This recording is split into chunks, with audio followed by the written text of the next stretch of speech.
We are going to be discussing the topic of meditation versus exercise as a wellness practice. Hello, everyone. Welcome to today's discussion topic meditation versus exercise as a wellness practice. I encourage all participants to share their perspectives and engage in respectful and thoughtful dialogue. Let's begin. I think meditation refers to a very broad form of attention, and there are specific meditation practices that cultivate essential aspects of a warm heart and an open mind that are invaluable. I appreciate your contribution to the discussion on meditation and exercise as wellness practices, Alex. Both practices have their unique benefits, and it would be interesting to hear your perspective on how they compare in terms of personal growth, stress management, and overall well being. Please feel free to share any specific meditation practices you have found particularly effective in cultivating a warm heart and an open mind. Other participants, please share your thoughts as well, and let's engage in a thoughtful and respectful dialogue. As an example, I think practices like Tonglen specifically build the heart-mind muscle of compassion in a meaningful way that could be missed by certain forms of exercise alone. Thank you for sharing your perspective on the value of meditation practices, specifically Tonglen, in fostering compassion that may not be fully developed through exercise alone. Your input adds depth to our conversation. Let us continue our discussion with more insights from everyone. I've actually had the opposite experience. For me, prioritizing meditation over exercise kept me from reaching my personal goals. Lately, I've found that certain types of exercise, like long distance trail running, can be just as meditative as sitting practice. After endurance training, my breathing and heart rate naturally slow down, which mirrors the effects I used to seek through meditation. It seems both of you have had unique experiences with meditation and exercise. While meditation can cultivate compassion and focus, exercise, particularly certain types, can offer physical and mental benefits akin to a meditation. It's fascinating how individual experiences can differ significantly. Perhaps it's worth exploring further the specific ways meditation and exercise complement each other in your practices. I've had similar experiences with exercise. I actually began my contemplative practice with Ashtanga Yoga, taking a highly athletic approach. I really appreciate the somatic effects of rigorous exercise. And in my experience, some of the most athletic practitioners could still be quite hurtful and harmful to those around them.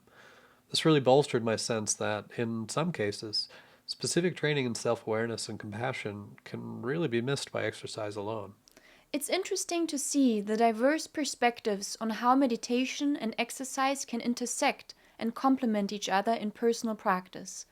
Both practices can lead to increased self awareness and mental clarity, but they may have unique effects based on individual experiences and goals. It's important to remember that there's no one size fits all approach, and exploring different practices can help us find what resonates best for us. Let's continue the conversation with respect and openness to each other's experiences. I understand the point about exercise being linked to martial arts, self defense, and combat, but that's a straw man argument. Obviously, those practices can be forceful, even violent. And sports like rugby, football, or boxing often emphasize the warrior element, where compassion and empathy aren't the main focus. But I think it helps to set those aside and look at individual pursuits, where the only competition is with oneself. For example, some tribal traditions in South America and Africa encourage long distance running, to the point where the runner's sense of ego naturally fades, often tied to hunting or spiritual practice. I doubt that the other practitioner has experienced this. I see that there seems to be some disagreement on the topic of how exercise relates to compassion and empathy.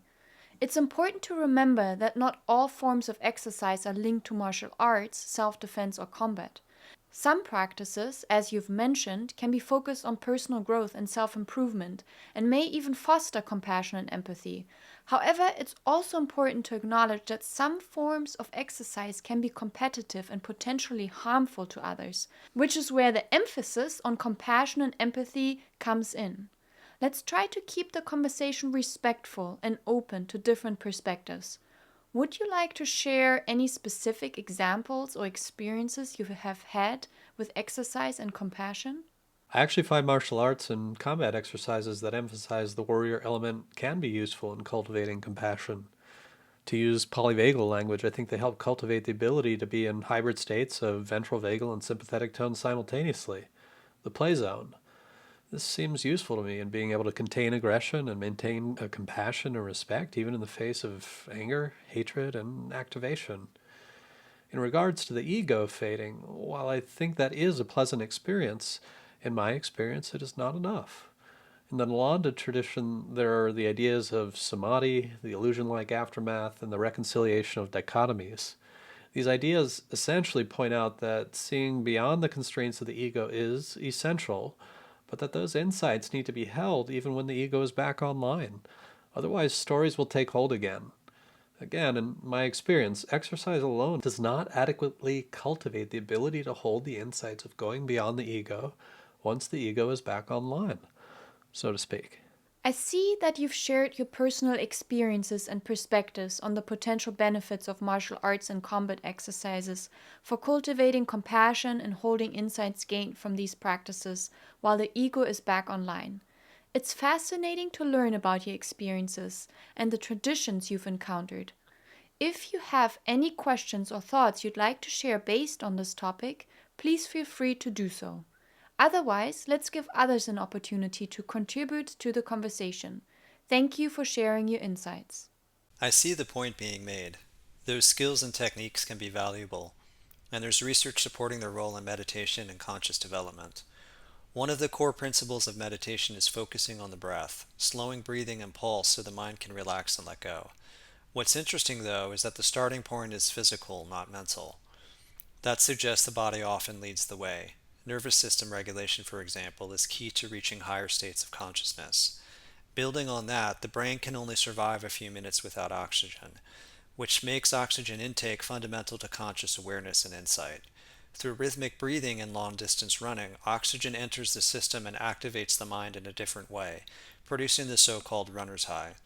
Personally, I've reached those states through trail running in a way that I haven't with meditation alone. That said, I recognize the other participant's point, and I think it's well made. It's great to see how both of you have shared valuable insights and perspectives on the role of various practices, such as meditation and physical activities like running, in the development of consciousness and self awareness. Both of your experiences and the research you've cited highlight the importance of the body in these processes, as well as the potential for different approaches to complement each other. Thank you for engaging in this thoughtful and insightful dialogue. Let's keep exploring and learning together. In my understanding, breath is so central to the contemplative tradition because it lies at the interface between the so called mind and body, or underlies both aspects of the mind body complex. It is the lever of the mind on the body, and the lever of the body on the mind. It is the life force wind that underlies everything. As we discuss in this way, I'm reminded of the power of the breath to collapse dualities, and I feel some joy and humor to be reminded that either approach can lead back to the same depths. I'm also reminded of the later chapters of the Bhagavad Gita, where Krishna, after describing many different paths of yoga, essentially says, focus on anything. Just come to me. It is interesting to see how both the physical and the mental aspects of the mind body complex are interconnected through the practice of focusing on the breath. The power of the breath to collapse dualities and bring about a sense of unity is a common theme in many contemplative traditions. The Bhagavad Gita, as you have pointed out, emphasizes the importance of focusing on anything as a means to connect with the divine, with the underlying message being that the path to self-realization can be approached from various angles. As we continue our conversation, I encourage everyone to share their perspectives and experiences related to this topic. Let us explore the various ways in which the practice of focusing on the breath can lead to deeper understanding and transformation. This has been a fascinating discussion, and I've learned more about the role of passive meditation in regulating the nervous system, something I hadn't fully considered before. I still believe active exercise, especially outdoors, should form the foundation of any mental well-being practice. That said, not everyone has access to the kind of exercise needed to reach the states that I mentioned earlier. Depending on one's circumstances, sitting meditation may be the most practical option.